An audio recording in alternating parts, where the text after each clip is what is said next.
The keys felt heavy in my hand as I unlocked the door to my childhood home.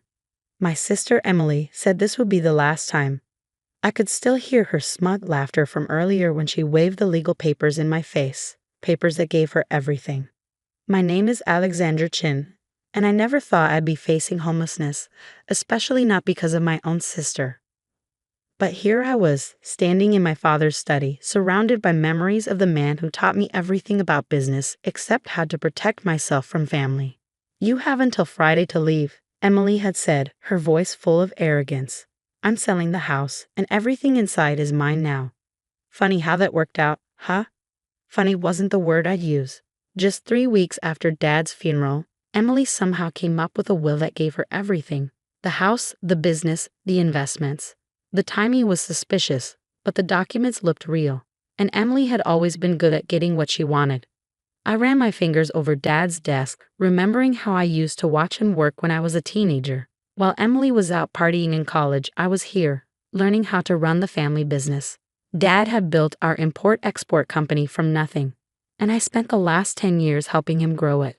"You're just like me, Alex," he used to say with pride. "Success isn't about quick wins. It's about playing the long game." I smiled at that thought, even as I heard Emily's high heels clicking toward the study. "Still here?" she asked, leaning against the door. "I told you to start packing. The new owners want to see the place next week." I looked at her expensive outfit, knowing she cared more about appearances than anything else. But Dad taught me that true success wasn't about what you showed off. It was about what you knew.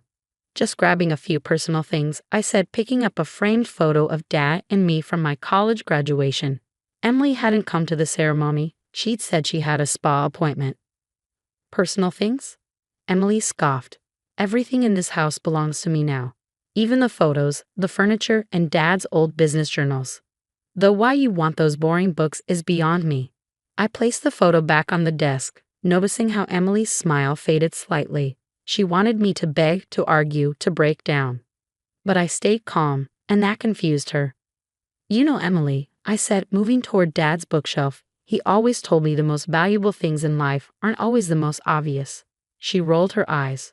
"Spare me the wisdom, Alex. You're broke, I'm rich. That's all that matters." But she was wrong. She had no idea what Dad had truly left me. The lessons, the business connections, and the secret accounts in Hong Kong that only I knew about. Dad had always been 10 steps ahead, and he taught me to be the same. "You're right," I said. "I should start packing." Emily's confident smirk faltered for a second, as if she was expecting more of a fight. "That's right," she said quickly, "and don't try to take anything valuable. I've already made a list of what's worth selling." I nodded, picking up a small box. "Of course. By the way, what are you doing with Dad's business? It's not something you can run without experience." She waved a hand dismissively. "Oh, I'm selling that too. A big corporation made an offer. They'll probably tear it apart, but who cares? The money will be amazing." It hurt to hear her talk about Dad's company like that, but I kept my face blank. "I see. Well, good luck with that." I walked past her, feeling her eyes on me. She was trying to figure out why I wasn't more upset. She expected me to fight, but Dad taught me better. Sometimes when people think they've won, that's when they're the weakest. And Emily had overlooked something important. In my old bedroom, I set the box down. The room still looked the same, filled with my academic awards and business trophies, while Emily's childhood room had been covered in boy band posters. My phone buzzed with a text from Marcus, Dad's old business partner. "Everything is in place. Ready when you are." I smiled, thinking about how Emily would react when she realized what was really happening. Dad always said that business was like chess. You had to think ahead. Emily had been too focused on grabbing the obvious things, the house, the cars, the money. But she completely missed the real prize. From downstairs, I heard her talking to a real estate agent about selling the house. She had no idea what was coming. Let her go ahead with her plan, I thought. Let her believe she had won. Because in 3 days, when she tried to sub Dad's company, she would learn that the most valuable inheritance isn't always written in a will. Sometimes it's hidden in the lessons a father teaches, the relationships built over years, and the careful planning of a man who knew exactly what he was doing. I picked up my box and walked past Emily, who was still talking about selling the house. As I got into my car and pulled out of the driveway, I glanced in the rearview mirror. She was standing in the doorway, wearing a smug smile. "Enjoy your victory, Em," I muttered. "While it lasts." The next 3 days felt like a slow countdown. I had moved into a small apartment downtown, not the kind of place Emily would ever live in. But location didn't matter. What mattered was that it gave me a perfect view of Dad's company headquarters. That morning, I watched as Emily's red Mercedes pulled into the parking lot. She stepped out in her expensive suit, probably thinking she was about to close a big deal. But she didn't realize Marcus was already inside waiting. My phone buzzed, a message from Linda in accounting. "She's here. Conference room B. Everything's ready." I took a deep breath and adjusted my blazer. Dad's words echoed in my mind. "The best business deals aren't made in boardrooms, Alex. They're made in the quiet moments, in the relationships you build when no one is watching." For years, I had been building those relationships. While Emily was busy showing off her fancy lifestyle, I had been learning everything about the business, getting to know the employees, studying every contract, and most importantly, earning their trust. The elevator dinged as I reached the executive floor. Through the glass walls, I could see Emily sitting in the conference room, tapping her nails on the table. She looked impatient, but she was alone. There was no sign of the corporate buyer she had been bragging about. "Miss Chen," Marcus greeted me with a knowing smile as I arrived. "Ready?" I nodded, holding the folder that contained everything we had been preparing. "Let's do this." Emily's head snapped up as we entered. Her eyes narrowed when she saw me. "What are you doing here?" she demanded. "This is a private meeting." I sat down across from Emily and smiled. Funny, because as the majority owner of Chen Imports, I have every right to be here. Her face went pale. "What are you talking about?" The will gave me everything, including the company. Marcus slid a document across the table. "Actually, Miss Chen, your father's will gave you his personal belongings, the house, cars, and money. But the company?" He paused, smiling slightly. "That's a different story." Emily grabbed the paper, her hands shaking as she read. I saw the exact moment she realized the truth. Her confident expression cracked, replaced by shock. This can't be right," she stammered. "Dad gave me 60% of the company's shares 2 years ago," I said calmly. "Right after you told him his business was boring and that you'd rather be a social media influencer. Remember that family dinner?" I saw the memory hit her, how she had laughed at Dad's offer to teach her about the company, calling it a waste of her time. But the buyers," she blurted. "They're coming today." "No, they're not," Marcus said. "The company isn't for sale. In fact, under Alex's leadership, we just secured 3 new contracts that will double revenue this year." Emily's face turned red. "This isn't fair. I'm his daughter too. I deserve." "What exactly do you deserve, Emily?" I interrupted. "You've never worked here. You don't know our employees, our clients, or how the business runs. You only cared about what you could take." She pushed back her chair and stood abruptly. "You planned this. You and Dad always kept me out." "No, Emily," I said, standing too. "You kept yourself out. You were the one who thought Dad's work wasn't important. You were the one who skipped family dinners. You made it clear his legacy didn't matter to you." Her eyes filled with tears, though I couldn't tell if they were from sadness or anger. "So what now? You're just going to take everything?" she asked bitterly. I shook my head. "No, the house and Dad's money are yours. But the company? It stays with someone who actually cares about it." Marcus gathered his papers. "Your office needs to be cleared out by the end of the week, Miss Chen." Emily glared at me. "You think you've won?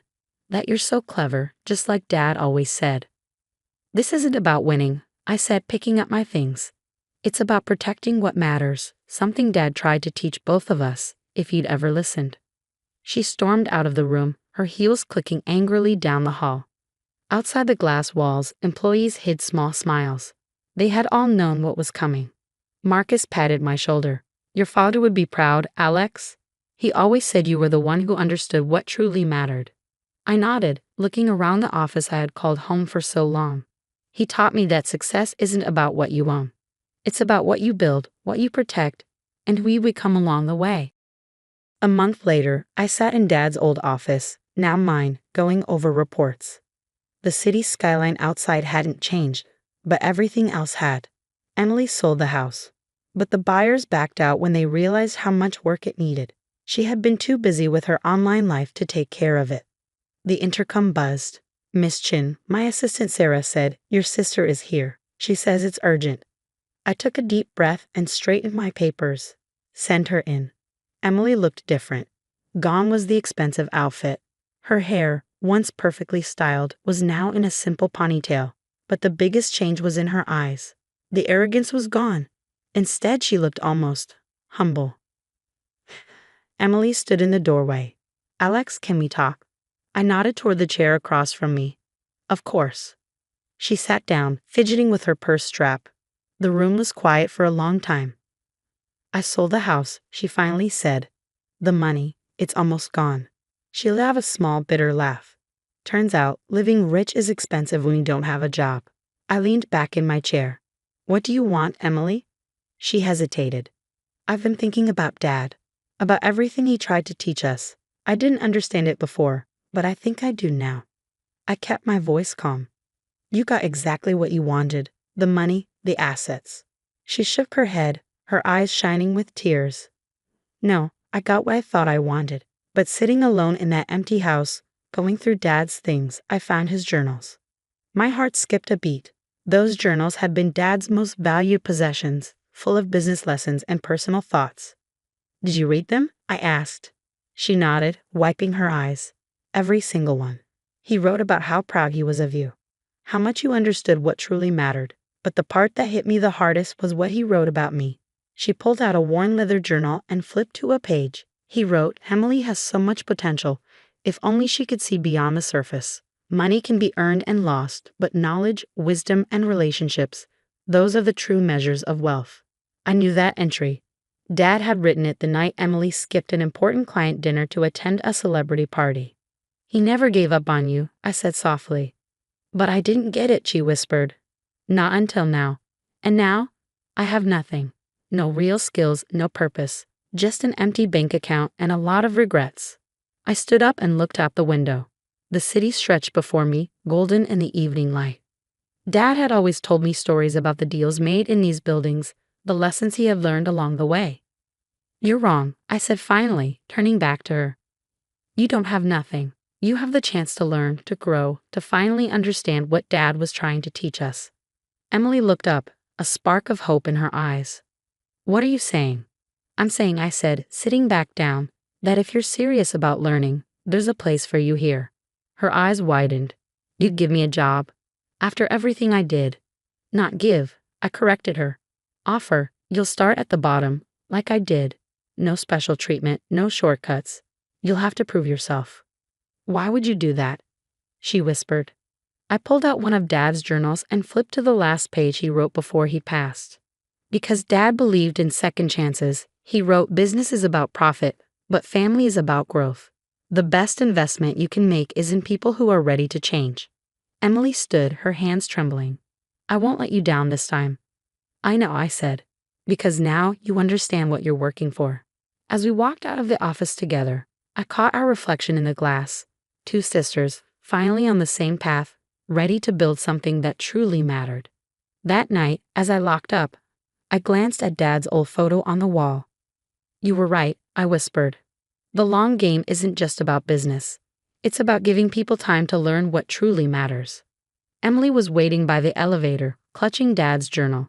As we stepped into the night air together, I realized this was the inheritance Dad had wanted all along, not just the company, but for both his daughters to understand the true value of his legacy. Because sometimes the greatest success isn't about money or power. It's about knowing what's truly worth fighting for.